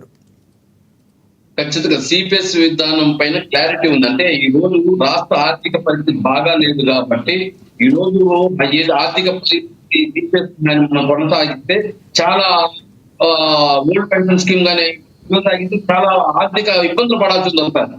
ఈ రోజు రాష్ట్ర ప్రభుత్వం సంవత్సరానికి 85,000 కోట్లు వడ్డీలు కడుతున్నారు. 85,000 కోట్లు వడ్డీ కట్టుతున్నప్పుడు ఈ రోజు ఇలాంటి హామీలన్నీ ఇచ్చి వాటిని నెరవేర్చకపోతే ఖచ్చితంగా ఈ రోజు వైఎస్ఆర్సీపీ ప్రభుత్వం ఏ విధంగా పరిస్థితికి వచ్చిందో అదే విధంగా 164 నుంచి కోట్ల ప్రభుత్వం పడిపోయే పరిస్థితి ఉంది. కాబట్టి వాళ్ళకి ప్రభుత్వానికి ఇబ్బంది లేకుండా ఒక అండర్స్టాండింగ్ అయ్యి ఖచ్చితంగా వాళ్ళకి న్యాయం జరిగే ప్రయత్నం ఎన్డీఏ కూటమి కంక్లూడ్ చేయండి. టాపిక్ మీద కంక్లూడ్ చేయండి. అదే ఈ రోజు వైఎస్ఆర్సీపీ ప్రభుత్వం ఇచ్చిన హామీలు నెరవేర్చున్నా లేదు, ఈ విధంగా అన్పార్లమెంట్ వాడుకుంటూ ఉండి అవినీతి చేస్తున్నా ఇలాంటి కార్యక్రమాల వల్లే ఈ రోజు వైఎస్ఆర్ పార్టీ పోవడం జరిగింది. అలాంటి కార్యక్రమాలకి అడ్డుకట్టేస్తున్న చంద్రబాబు నాయుడు ఖచ్చితంగా ఎక్కడైనా సరే అన్పార్లమెంట్ వార్డ్స్ వాడకూడదు. వాడితే ఖచ్చితంగా అది ఏ పార్టీకి చెందిన వాడైనా సోషల్ మీడియాని ఏ విధంగా తీసుకోపోయి ఒక స్పోర్టివ్ గా ఉండాలి, కానీ సోషల్ మీడియాలో ఎవరిని కానీ కించపరిచే విధంగాను లేదా అన్పార్లమెంట్ వార్డ్స్ వాడే విధంగాను ఏమన్నా ఉంటే ఖచ్చితంగా వాళ్ళని శిక్షిస్తామని చెప్పి మొత్తం పబ్లిసిటీ చేసి ఈ రోజు సోషల్ మీడియాని కట్టడి చేయడం జరిగింది. లేకపోతే ఒక ప్రశ్న మిమ్మల్ని పర్సనల్ గా అడగొచ్చా? ఒక ప్రశ్న మిమ్మల్ని పర్సనల్ గా అడగొచ్చా? అడగండి. గత ప్రభుత్వంలో 4 సంవత్సరాలన్నర పాటు మీరు వైసీపీ పార్టీకి అధికార ప్రతినిధిగా ఉన్నారు. ఇప్పుడు కూటమి ప్రభుత్వంలో ఉన్న జనసేన నేతగా ఉన్నారు. అంటే వేణుగోపాల్ గారు ప్రభుత్వం ఏదుంటే ప్రభుత్వం ఉన్న పార్టీలోనే ఉండే అవకాశం ఉందంటారా, లేదంటే కారణం ఏంటంటారు? లక్ష్మణ్ గారు మంచి ప్రశ్న వేశారు మీరు. నేను రాజశేఖర రెడ్డి గారి ఫ్యామిలీతో తిరుపతిలో కరుణాకర్ రెడ్డి గారి ఫ్యామిలీతో 27 సంవత్సరాల ప్రయాణం చేశాను. ఎప్పటి వరకు మొన్న ఈ పార్టీలో చేరేంత వరకు 27 సంవత్సరాల ప్రయాణం చేశాను. నేను 1 సంవత్సరంగా టీవీ డిబేట్కి పోలేదు. మీరే 20 సార్లు ఫోన్లు చేస్తుంటారు, లేదు సార్ అపాయింట్ చేశాను. ఎందుకు అంటే ఈ రోజు రాష్ట్ర ప్రజలు ఏదైతే 5 సంవత్సరాలు మనకు 150 సీట్లు పూర్తి మెజారిటీ ఇస్తే మన అధికారంలో కూర్చోబెడితే మనం ఏం చేశాము? అన్పార్లమెంట్ వాడుకుంటా ప్రతిపక్షాలు మనం ఏమైనా మాడి ప్రశ్నిస్తే వాళ్ళు అన్పార్లమెంట్ వాడుకోవడము, అవినీతి చేసుకోవడము, కార్యకర్తలు పట్టించుకోకపోవడము, ఉద్యోగస్తులు పట్టించుకోకపోవడము, ఏదో రాష్ట్ర ప్రజలకు ఏదో మనం సంక్షేమం ఇచ్చేసాము వాళ్ళు మనకు ఓటు వేసేస్తున్నారని చెప్పేసి మనం చేతులు ఎత్తేయడము, ఇలాంటి కార్యక్రమాలతో ఈ రోజు ఇంత 11 సీట్లకు రావడం జరిగింది.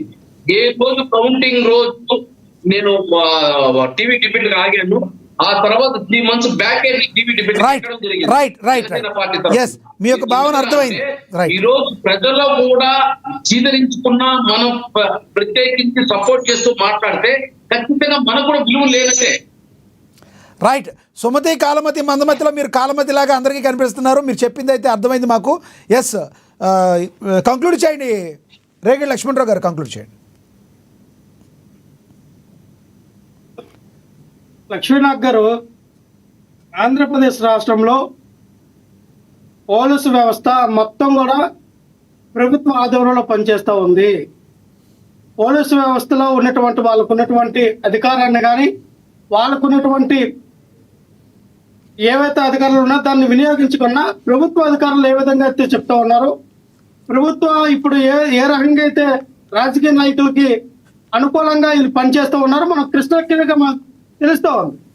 ఉదాహరణకి ఈరోజు తెనాలి ఐత నగర్లో ఒక దళిత అలాగే మైనార్టీ సంబంధించిన యువకుల్ని నడి రోడ్డు మీద ఏ రకంగా కొడుతున్నారు చూడండి.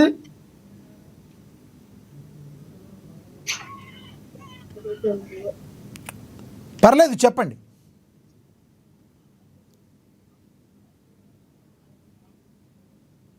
నడు రోడ్డు మీద ఏ రకంగా కొడుతున్నారు చూడండి పోలీసులు. ఎవరిచ్చారండి వాళ్ళు బైక్ ఏదో స్పీడ్ గా నడిపారని, బైక్ స్పీడ్ గా నడిపారని వేరే వాళ్ళ కారణం అని. ఇప్పుడు మీరు దళిత మీరు ఒకటి ఇలాంటి వీడియోలు లక్ష్మణరావు గారు ఇలాంటి వీడియోలు పోలీసుల పనులు పోలీసులు చేయకుండా అడ్డుపడేటట్టు అవుతాయి. అంతకు ముందున్న దళిత డాక్టర్ని మీరు కూడా ఇదే రోడ్డు మీద కదా చేతులు వెనక్కి కట్టి మీరు చేశారు. నడు రోడ్డు మీద కొట్టే అధికారం పోలీసులకు లేదు, ఎవరికి లేదు. కానీ అది ఇప్పుడే తెలిసిందా మీకు? కాదండి, అది ఇప్పుడే తెలిసిందా మీకు? మరి డాక్టర్ని మాస్క్ అడిగిన పాపానికి రోడ్డు మీద పోలీసులు ఎందుకు కొట్టారు? మంచి ప్రశ్న అడిగారు, దళిత డాక్టర్ మంచి ప్రశ్న అడిగారు. అదే డాక్టర్ సుధాకర్ ఆయన మాస్క్ అడిగినందుకు కొట్టలేదండి. డాక్టర్ సుధాకర్ అనే వ్యక్తి నడు రోడ్డు మీద పిచ్చగా తాగేసి బండి నడుపుకుంటూ వచ్చి, మీరు ఇప్పుడు అన్నారే ర్యాష్ డ్రైవింగ్ చేశారని, అదే ర్యాష్ డ్రైవింగ్ చేస్తే ట్రాఫిక్ పోలీసులు పట్టుకుంటే ట్రాఫిక్ పోలీసులు అమ్మ నా బూతులు తిట్టాడు. కాబట్టి మీరు అనుకున్న పాయింటే కరెక్ట్ అనుకుందాం. కాబట్టి ఇలాంటి వీడియోలు ఏంటి అనేది పోలీసులు చూసుకుంటారు. లక్ష్మణ్ గారు మీరు వినాలా? చెప్పండి. లక్ష్మణ్ గారు మీరు వినాలా? చెప్పండి. ఆయన ఏమన్నాడు, నా దగ్గర వీడియో కూడా ఉంది, నేను ప్లే చేస్తా. ఆయన ఏమన్నాడంటే, ఒరే జగన్, నువ్వు నరేంద్ర మోడీ కన్నా గొప్ప, నువ్వు పవన్ కళ్యాణ్ కన్నా గొప్ప, నువ్వు చంద్రబాబు నాయుడు గారి గొప్ప, ఏంట్రా నువ్వు పీకేదే అంటే నా రోడ్డు మీద మాట్లాడితే పోలీసులు కూడా వాళ్ళు అడిగితే పోలీసులు తిట్టాడు, పోలీసుల మీద చేయి చేసుకున్నాడు. ఆ కానిస్టేబుల్ ఎవరైతే వైజాగ్ లో ఉన్నారో ఆ కానిస్టేబుల్ చేయి చేసుకుంటే వాళ్ళు ఆయన ఏదో కుళ్ళు తాగిస్తుంటే ఆయన్ని అదుపులో తీసుకురావడానికి మాత్రమే ఆయన రెండు చేతులు పట్టుకుని నా రోడ్డు మీద ఆయన చొక్కా ఇప్పించుకుంటే ఈ పోలీసులు ఇప్పలేదండి, ఆయన ఇప్పించుకున్నాడు చొక్కా. ఆయన రౌడీ చేశాడు, పోలీసులు అదుపులో చేసుకోవడానికి తీసుకున్న. కానీ మీరు చెప్పిన ప్రజలు నమ్మలేదు. మీరు ఇప్పుడు ఏదైతే చెప్పారో ఒక కథనం ఏదైతే మీరు ఒక కథనం చెప్పారో దీన్ని ప్రజలు నమ్మలేదు. కాబట్టి మీకు ఆ మ్యాండేటరీ వచ్చింది. ఇప్పుడు కూడా అదే సుధాకర్, ఇప్పుడు చెప్తానండి, అదే డాక్టర్ సుధాకర్ టీడీపీ కార్యకర్త, టీడీపీకి సంబంధించిన వ్యక్తి. ఆ సంబంధించిన వ్యక్తి ఆయన చనిపోయిన తర్వాత 10 ఎకరాలు ఏదైతే ఆయన కొనేటువంటి భూమి మొన్న ఒక సెటిల్మెంట్కి వస్తే ఆ సెటిల్మెంట్ 10 ఎకరాలు కూడాను ఇప్పుడున్నటువంటి స్పీకర్ కబ్జా చేయడానికి ఆయన ప్రయత్నం చేస్తే ఆ పంచాయతీ మీరు తెలుసుకోండి వాళ్ళ అమ్మగారికి సాక్షాత్ సీఎం చెప్పారు. సమయం తక్కువ ఉంది, సమయం తక్కువ ఉంది. టాపిక్ మీద కంక్లూడ్ చేయండి. సమయం తక్కువ. ఇదే చెప్తా సార్. పోలీసులు ఇక్కడ నడు రోడ్డు మీద అక్కడ ఉన్న దళితుల్ని మైనార్టీ యువకులు కొట్టడం హక్కు ఎవరు ఇవ్వాల. అలాగే ఇదే రోజున కోనసీమ డాక్టర్ బిఆర్ అంబేద్కర్ కోనసీమ జిల్లాలో యువకులు 15 మంది యువకులు అదే 10-12 మంది పోలీసుల్ని తిప్పి కొట్టే ప్రయత్నం చేశారు. ఎందుకంటే మత్తు ఫుల్లుగా తాగారు, ఫుల్లుగా మందు, ఫుల్లుగా గంజాయి. అక్కడ పోలీసులు వాళ్ళని కొట్టడం తప్పే, ఇక్కడ కోనసీమ జిల్లాలో ఎవరైతే మత్తుకి బానిసలు అయినటువంటి వ్యక్తులు పోలీసులు కొట్టడం కూడా తప్పే.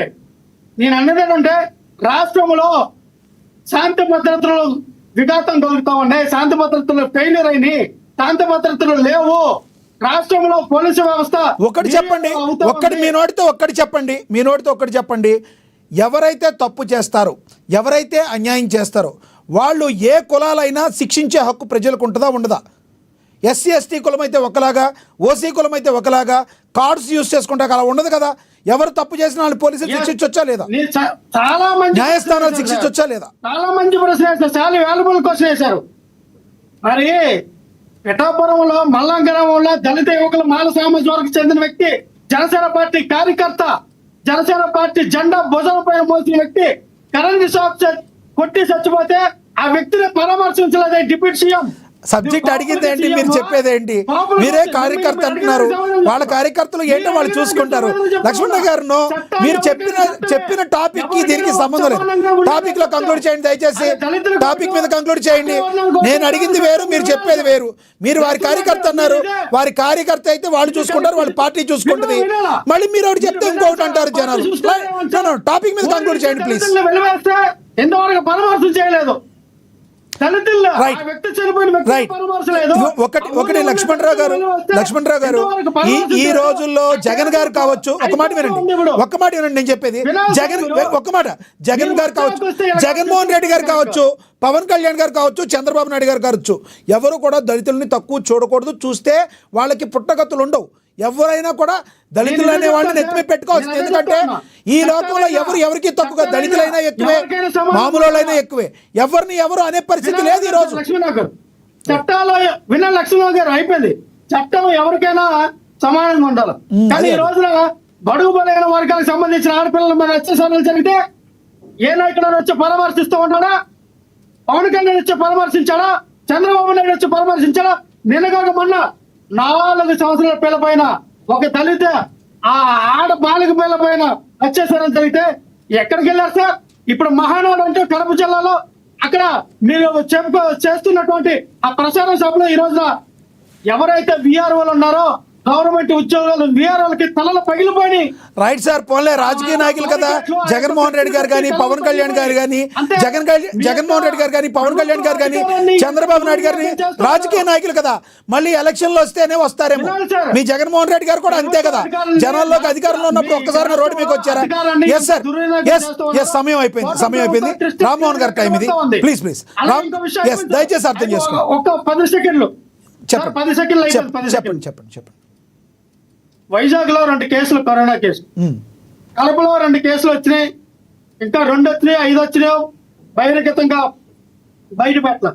ఈ టైంలో కడపలో మహానాడు సభ పెట్టడం అవసరమా? అంటే ప్రజల యొక్క ఆరోగ్యాలు మీకు పట్టవా? మీరు మహానాడులు పెట్టి ప్రజా ప్రాణాలను తీయడానికి సిద్ధమయ్యారా? మీరు ఖచ్చితంగా మహానాడు సభ అనేది పెట్టకుండా అగ్గిపుల్ల, సబ్బు పిల్ల, కుక్క పిల్ల కాదేది అనర్హం అన్నట్టు మీరు దేన్ని కూడా ఏ చిన్నదాన్ని కూడా వదిలేటట్లేరు లక్ష్మణరావు గారు. అతి త్వరలో మీరు జగన్మోహన్ రెడ్డి గారితో మరింత గుర్తింపు పొందాలని కూడా కోరుకుంటున్నాం. మంచి పాయింట్ అయితే మీరు అందించారు. ప్రభుత్వానికి మీ తరపున నేనైతే కంపల్సరీ ఇలాంటి సభలు అయితే జరపకూడదని నేను కూడా చెప్తాను. మీరు చెప్పిన మీ బాధ, మీ ఆక్రందన ప్రజలందరికీ అర్థమైంది, నాకు కూడా అర్థమైంది. ఎస్ రామ్మోహన్ గారు కంక్లూడ్ చేయండి. చివరి రెండు విషయాలు. ఏమైందంటే అధికారంలో ఉన్నప్పుడు అధికార కళ్ళద్దాలు వేరుగా ఉంటాయి. వీళ్ళకి అధికారం పోగానే కళ్ళు తెలుసుకుంటుంటాయి. సమస్య లేదు. అంటే మన కళ్ళద్దాలను బట్టి మన స్థూతి కనపడుతుంది స్పష్టంగా. అంటే అధికారంలో ఉన్నప్పుడు ఏదైనా చెప్తుంది, అధికారం పోగానే మన అసలైన కళ్ళు తెలుసుకుంటే అప్పుడు జరిగిన అన్యాయాన్ని ఇప్పుడు గుర్తొస్తున్నాయి. ఈ 2 పార్టీలు చేస్తున్న పని అదే. మీరు చెప్పిన సూచనతో ఏకీభవిస్తున్నాను. లక్ష్మణరావు గారి పాయింట్ కరెక్ట్. కానీ రేపు ఇప్పుడు మహానాడు నిర్ణయించుకుంది ఇవాళ కాదు, నిన్న కాదు, 27వ తేదీ. ఏదైనా వేరైతే వేరు, కానీ 2 కేసులు నమోదంటే మాత్రం భయపెట్టి మొత్తం అంతా సమావేశాలు నిర్వహించకుండా ఉంటారంటే లేరు. జగన్మోహన్ రెడ్డి గారు ఏదైనా సమస్య వస్తే ప్రజలకు వద్దన్నా వస్తారు కదా. రాజకీయంగా ఉపయోగించుకుంటున్నారు వీళ్ళు. వాళ్ళ పుస్తకాలను బట్టి రాజకీయం ఉపయోగించుకుంటారు. ప్రతి దాన్ని కూడా మీరు దయచేసి కళ్ళద్దాలు తీసేసి మాట్లాడండి అన్నారు. అధికారంలో ఉన్నప్పుడు ఏ కళ్ళద్దాలు పెట్టుకుంటారు, అధికారంలో లేనప్పుడు ఏ కళ్ళద్దాలు పెట్టుకుంటారు. దొంగ పోలీసు ఆట మానండి. అసలే అభివృద్ధి పని 4 ఏళ్ళు ఉంది అధికారంలో. ఖచ్చితంగా 4 ఏళ్ళలో కూటమి ప్రభుత్వం బాగా జరపాలి. అందరూ ఇష్టపడేలాగా ఒక రకంగా ఎన్డీఏ కూటమి ప్రభుత్వం మంచి చేతో నిధులు తీసుకొచ్చి ప్రయత్నం చేస్తున్నది. అది కొనసాగించండి. అభివృద్ధిని పక్కన పెట్టి ఈ రాజకీయ వాదాలు పెట్టుకుంటే ఆంధ్రప్రదేశ్ మళ్ళీ ఒక 5 ఏళ్ళు వెనకపోయే అవకాశం గతంలో జరిగిందని మరోసారి జరగకుండా కూటమి ప్రభుత్వం శ్రద్ధ తీసుకోవాలి. మోడీ గారు కూడా మనం సహకరిస్తున్నప్పుడు దాన్ని అందరూ ఆహ్వానించాలి. అత్తే ఉన్నది. శుభం కోరక పెళ్లి కోరిక అంటే ఇంకేం చేసినట్టు శుభం కోరుతాం. ఆంధ్రప్రదేశ్ సర్వతోముఖ అభివృద్ధికి రాజకీయ పార్టీలు అందరూ సహకరించండి. మీ రాజకీయ వివాదాలు మీకు ఉండనియండి. దాన్ని అభివృద్ధికి ఆటంకంగా కలగకూడదు మంచిదని నేను అనుకుంటున్నాను. రైట్, ధన్యవాదాలండి. చర్చలో పాల్గొన్నందుకు బండారు రామ్మోహన్ గారు ధన్యవాదాలండి. రేగడి లక్ష్మణరావు గారు ధన్యవాదాలండి. తిరుత్తని వేణుగోపాల్ గారు చర్చలో పాల్గొన్నందుకు. ఏది ఏమైనప్పటికీ కూడా ఉమ్మడి ఆంధ్రప్రదేశ్లో ప్రజెంట్ అయితే వైసీపీ పార్టీ గత ప్రభుత్వ హయాంలో ఎవరైతే నోరు పారేసుకున్న మంత్రులు కావచ్చు, కొంతమంది కేసుల్లో ఉన్న వైసీపీ నేతలు కావచ్చు, ఎవరికైనా కావచ్చు, కొంత నిద్ర పట్టని రాత్రులు అయితే గత వారం రోజులుగా జరుగుతుంది. ఒక రకంగా వైసీపీ పార్టీలో గత ప్రభుత్వంలో సీరియస్గా బాగా ఎలిగేషన్స్ చేస్తూ గట్టిగా మాట్లాడే నేతలు, కేసులున్న నేతలు అయితే ఒకంత వణుకుతున్నట్టుగానే భావిస్తున్నట్టుగా మనం అనుకోవచ్చు. మరి రానున్న రోజుల్లో వీళ్ళ పరిస్థితి ఏ విధంగా ఉండదు అనేది మనం వేచి చూడాల్సిన పరిస్థితి. ఇది వాటి స్పెషల్ డిబేట్. చూస్తూనే ఉండండి.